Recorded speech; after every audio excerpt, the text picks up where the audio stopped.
Welcome to another edition of Living with Purpose.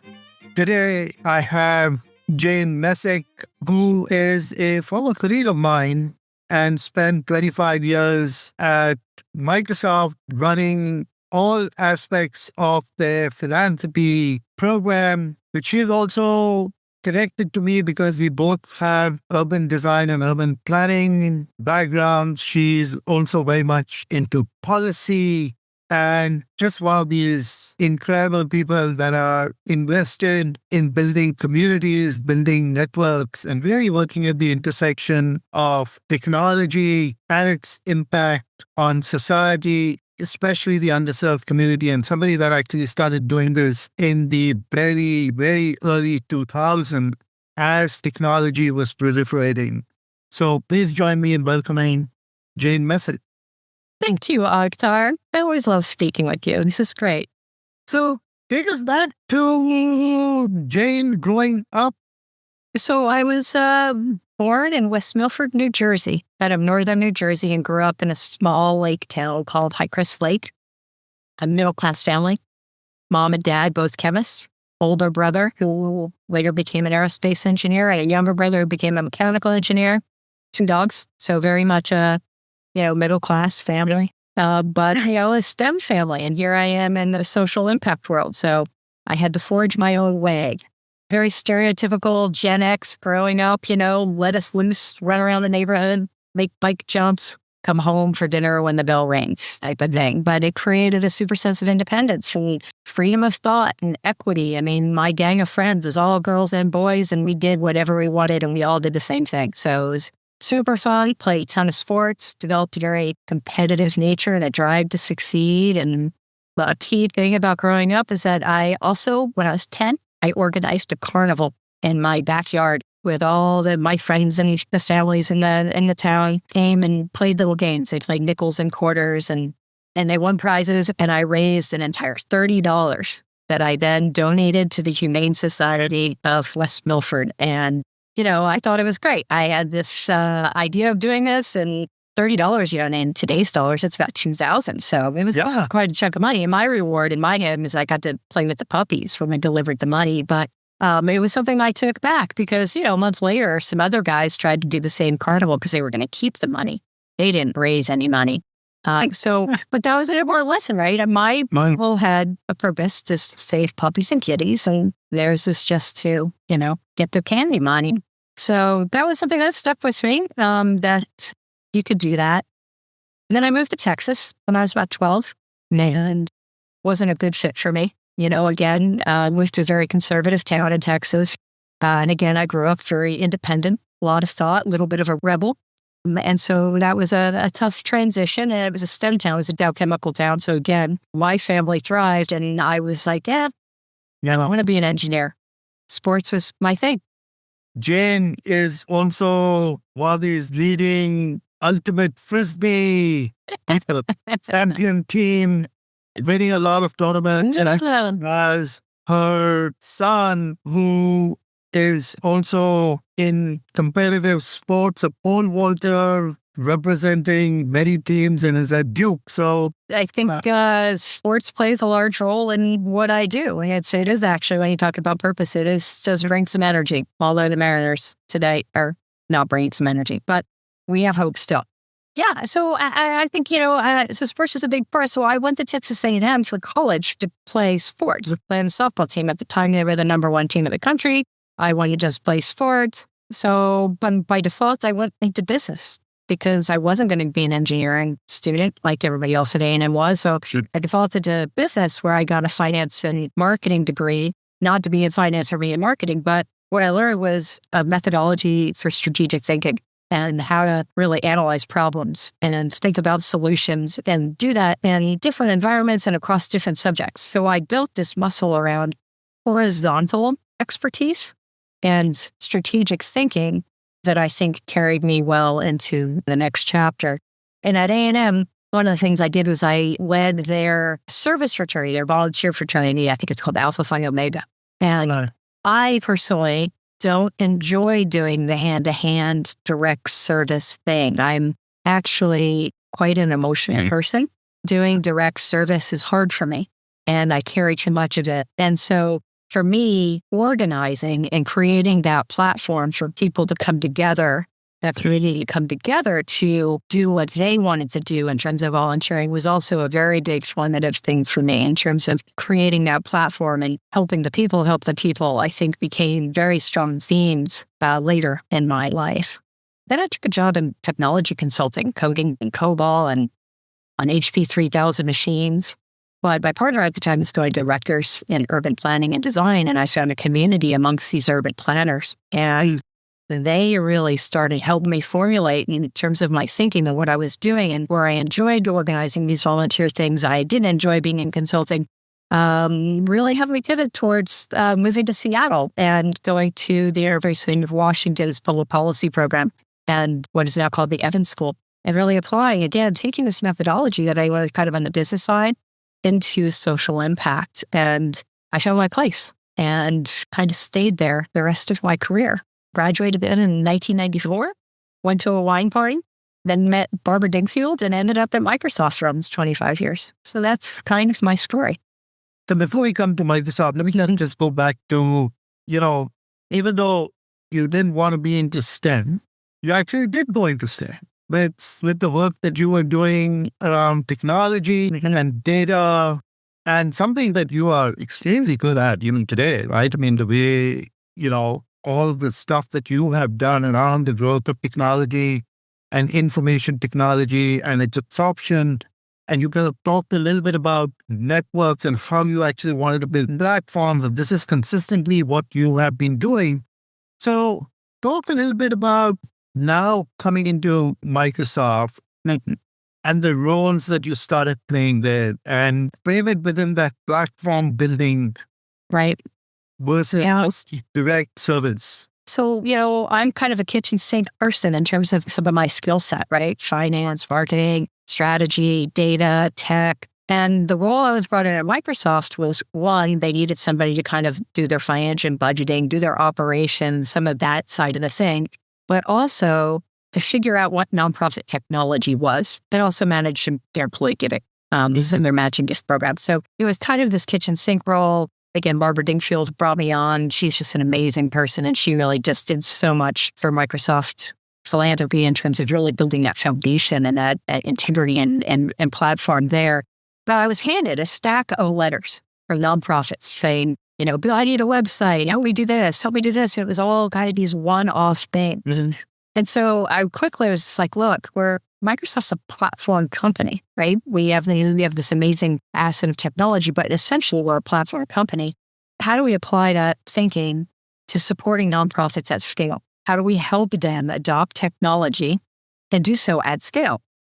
And so that's really some of the thinking I did. And I met like-minded people such as Rob Stewart, who was at Rockefeller Foundation at the time. And Rob has since passed away, but he was a network builder. He wasn't necessarily the guy that was going to do it, but he was the guy that brought people together that could do it, that could think about this. And I was probably the person that was thinking at scale, right? I was thinking, hey, this is something we can do. We can help nonprofits adopt technology, not just get their hands on the technology, but build the capacity of using it in their business, in their direct service delivery, and broadly in the public. So building that network of people that had that different expertise that we could then really think about how to do it, whether it's partnering with TechSoup, who had the small platform that we could help scale in an amazing way, or founding NTEN, which is a more of a nonprofit technology network, which is a membership of nonprofit techies or accidentally techies that come together and learn about how to adopt technology.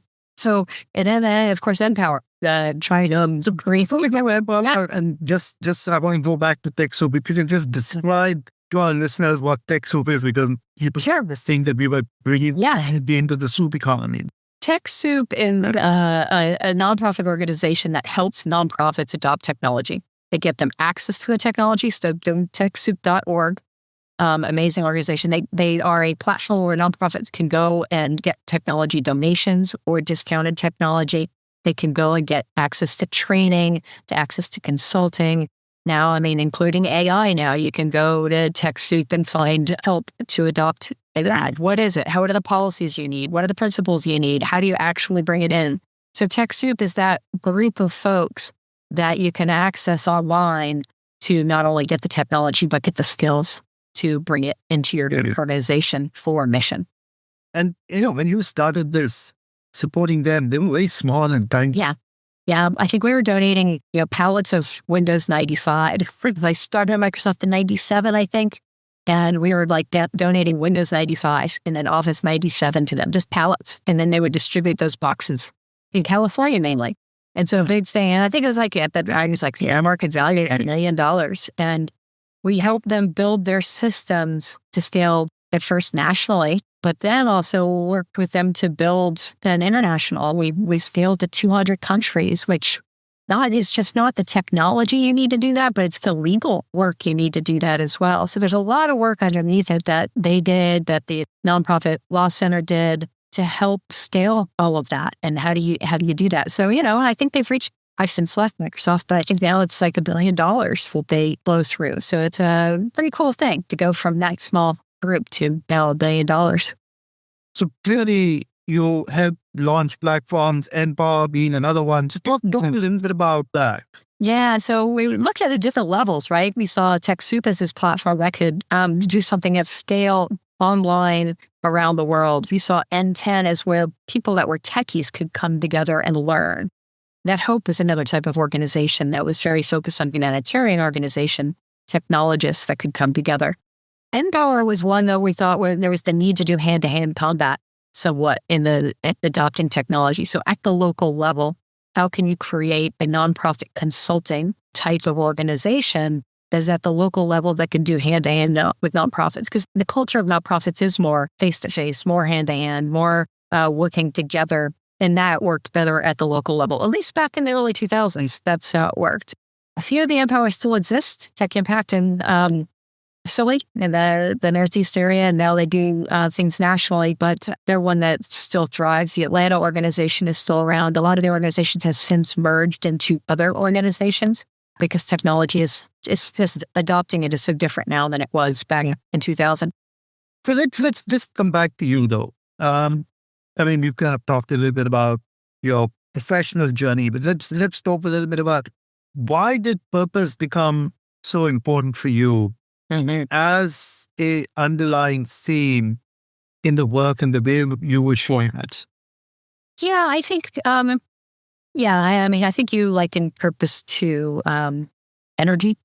And I think that's what it is to me. It runs through me as energy, right? So it is who I am in terms of that. And I think I've aimed my purpose of helping the people that help the people, right? And so, again, I talked about how doing direct service is really hard for me. But for me, where I get excitement and my purpose is how can I help the people that are helping the people be the best they can be and help them succeed? To me, that's super fun. And that's a commitment I have, right? I think you and I, we talk about passion, right? And about how we used to joke when we worked together about people would come to us and like, how do you get your job? How do you get involved in this? I have this passion for this work. And the common thing was like, yeah, this work is not for people of passion, right? It's passion burns out. Passion is something personal. For me, it's the commitment that it takes to do this type of work and how I thrive and get energy from that commitment to this work. To me, that's very exciting and why I do what I do, even in my semi-retirement state now. I still am so committed to helping the people that help the people to have the impact, whether it's refugee work or global Washington work. To me, that's what it's about, is that commitment to making a better world. And I just happen to do it through networks and organizations and collaborations of organizations. So I know that you've kind of touched upon that you really don't like to be directly involved from a service-giving piece. And you create these networks. But there are other people like that, though. Yeah. And aspects of your life, you are actually doing things yourself. And I just want us to talk a little bit about that because I think it's just this interesting juxtapositioning for our listeners. you play a high velocity sport. I did. But even though it was a team sport, there was this personal investment. Absolutely. So, and now you do woodworking, Mm-hmm. which is really a singular sport. Yes. Me in my garage. Mm-hmm. You and your garage in creation. Mm-hmm. So talk about how you move between these two. Because not all of us need this just one singular life. There are Yeah, interesting. things of PCs that show up. So talk a little bit about that. Yes, you build these things, but you also have this ability to really go deep.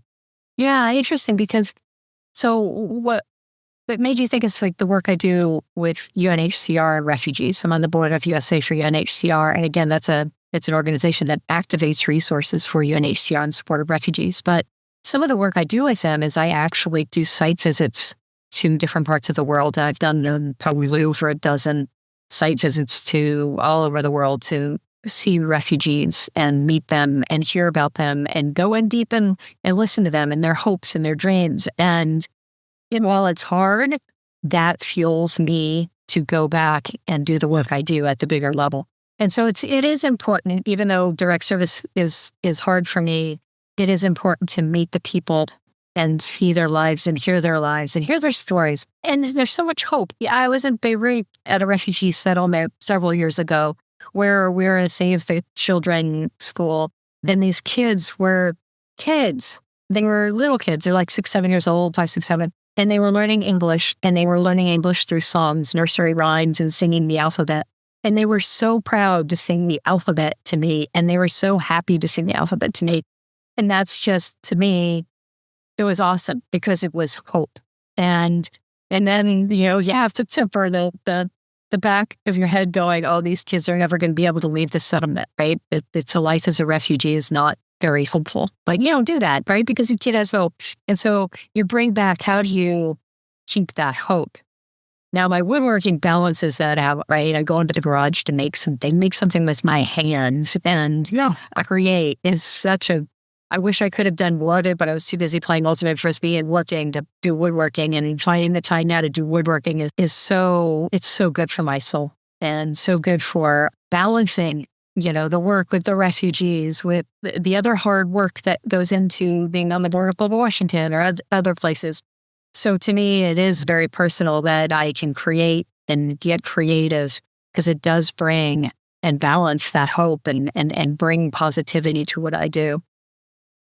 I've always found, again, as you know, and some of my listeners know that I paint and I do art. I'm constantly looking at art. Working with my hands, I find that so many of us tend to shy away because we feel that we are not experts and that you should only take on things that you do with your hands if you become, where you have expertise.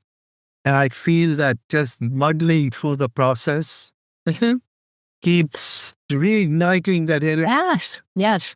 Completely. Keeps you to drive, keeps the momentum going. Yeah. People don't understand woodworking is so much about problem solving. And it's, but as much as you're solving a problem, you're actually creating a solution. Because I actually don't see it as problem solving. I actually see it as you build something. Yeah, and it's beautiful, right? And it's beautiful. Yeah. And you get the smell and you get the touch and you get the sensory feel and going from coarse to smoothness and colors that you use and the varnishing that you do eventually. So love it. There's the sound. There is all of these things are involved.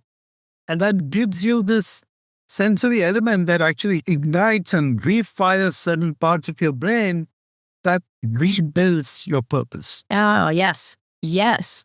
I know people can't see how big I'm smiling right now, but you just articulated something that is actually quite hard for me to articulate, but that's what it's bringing right now is that extreme joy. And as part of it's learning. I love learning. I think what I encourage in my son is that intellectual curiosity, right? You can be whatever you want to be as long as you keep learning and following your intellectual curiosity, I think is so important to the work that I do, you do, Akhtar, and I hope my son does as well.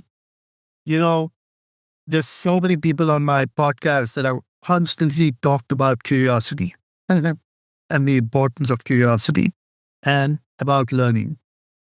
Because if you are not engaging with information through a lens of curiosity, it does not translate into knowledge. Correct. It just remains noise. So, how do you show up with curiosity that allows you to take information and turn it into knowledge? So that knowledge then becomes part of yourself that then drives your purpose and your authenticity. So, Jane, just talk a little bit about your hope and with your one golden nugget. Oh, yes. A lot of my hope revolves around people and relationships and collaborations, if you want to get into the businessy side of things. I think COVID was hard for me working from home because I feed off of other people. I mean, I'm an extrovert until I'm not. And then I'm going to go into my garage and do woodwork, right? So I can be my introverted self. But it's actually one of the reasons why I left Microsoft is that I felt like I couldn't do what I was doing well anymore without being able to connect with people. It was not a fun time in COVID for me. And so much of what I did was partner with people with the knowledge and the experience that I wanted to bring support to, whether it's my, Microsoft resources or my connections and networks, et cetera, to build kind of co-conspirators to do the work that we did. And so much about hope for me is in the people and the work that they do. And I so enjoy right now supporting people and what they're trying to do. So I think that's where hope is, even in the refugee work, where it's really hard right now. I mean, U.S. government's, UNHCR to cut a third of their business. And these are some of the most vulnerable people in the world, and it's hard to have hope. But also, when in time of restriction, how do you get creative and do new things and empower people to think differently and do new things? I think that's an important part of where I see hope, is that I think people are going to get more creative in doing things. So yeah, that's where I have hope. And that's kind of where I focus now, is with people and supporting people and what they do. This is fantastic. So let's end with your one golden nugget. Please wisdom. How can I bring my skills, myself, my resources, my connections and my commitment to support social impact at scale? And even in not being in a role at Microsoft, I think that was a challenge at first. Is like when I left Microsoft, it took a good 6 months or so to figure out, all right, what's my role Right. going forward? Because you had that power to convene, the resources and that. But I still have my commitment to the sector, and I still had skills that are super helpful, I believe, and connections that I'm seeing that I can serve my purpose in this next stage. That's such a great way to end. And, I have some other point to our listeners. I will share my 6 C's versus the 1 P, which is passion. And commitment is obviously one of the C's, as to why I think we should be moving into the space of purpose and what does that mean. And to our listeners again, purpose is that renewable source of energy that continues to drive humanity forward. Curate your purpose, articulate your purpose, live your purpose. Jane, thank you very much for your insights and wisdom. So thank you, Akhtar. Love you. Take care.